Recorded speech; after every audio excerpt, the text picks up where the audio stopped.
Vous êtes-vous déjà demandé c'est quoi la santé mentale? Ce n'est pas être heureux tout le temps ou l'absence de maladie. C'est être capable de penser, d'agir et de ressentir les choses de manière à profiter de la vie et à surmonter les difficultés. Nos humeurs, nos pensées et notre conception du bien-être évoluent avec nos expériences et nos conditions de vie. Plusieurs choses peuvent avoir un effet sur notre santé mentale de façon positive ou négative. Des situations stressantes, s'adapter à un nouveau pays, vivre de la violence, des traumatismes, des pertes, de la discrimination et du racisme ont un effet négatif sur notre santé mentale. Alors, quelle est la différence entre la santé mentale et la maladie mentale?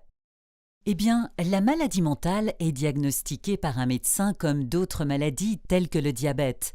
Et comme pour le diabète, les médicaments, le soutien et le counseling offerts par un professionnel de la santé peuvent aider les gens.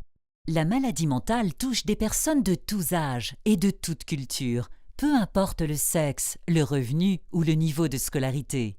À cause de mythes et de malentendus, certains croient que la maladie mentale est une faiblesse personnelle, une malédiction ou une punition de Dieu, ou est causée par les mauvais esprits.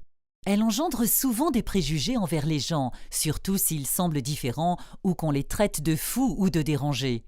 À cause de ces croyances négatives et mythes, une personne vivant avec une maladie mentale peut être maltraitée et stigmatisée. Mais c'est quoi la stigmatisation? La stigmatisation est un ensemble de croyances, d'attitudes et de comportements négatifs envers un groupe de personnes. La stigmatisation est présente dans toutes les communautés. Celle-ci peut causer beaucoup de mal et elle a des effets négatifs sur le travail, l'éducation, la famille et le mariage des gens vivant avec une maladie mentale et leur famille. La stigmatisation peut empêcher les gens d'être acceptés par leur famille, amis, communauté, et peut aussi les empêcher d'aller chercher l'aide dont ils ont besoin. Quand les personnes vivant avec une maladie mentale sont soutenues et reçoivent l'aide dont elles ont besoin, elles peuvent avoir une bonne santé mentale. Regardons un exemple. Voici May. Sa famille est arrivée au Canada quand elle avait 10 ans. Dernièrement, elle est triste et ne tire aucune joie des choses qu'elle aimait avant. Les attentes élevées que ses parents et ses professeurs ont envers elle la stressent. Elle a du mal à passer d'une culture à l'autre à la maison, à l'école et au travail, et ne sent pas que sa famille comprend ce qu'elle vit. Heureusement, May est proche de sa tante Hong, qui remarque ces changements et lui demande comment elle va. Elle est rassurée de savoir qu'elle a quelqu'un à qui parler. Hong l'écoute, et ensemble, elles écrivent une liste de choses que May pourrait faire pour se sentir mieux. Penser à ce qui a aidé dans le passé, penser à ce qui la rend reconnaissante. Notez comment elle se sent avant d'en parler à ses parents et parler à un conseiller scolaire.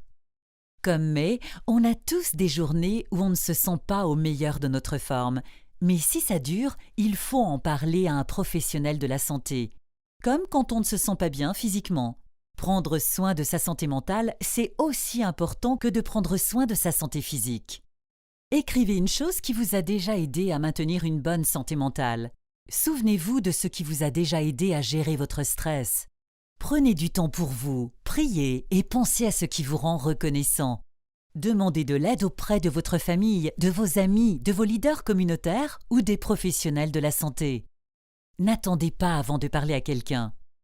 Pour plus d'informations sur la santé mentale des nouveaux arrivants et des communautés diverses, consultez établissement.org et www.multiculturalmentalhealth.ca/fr.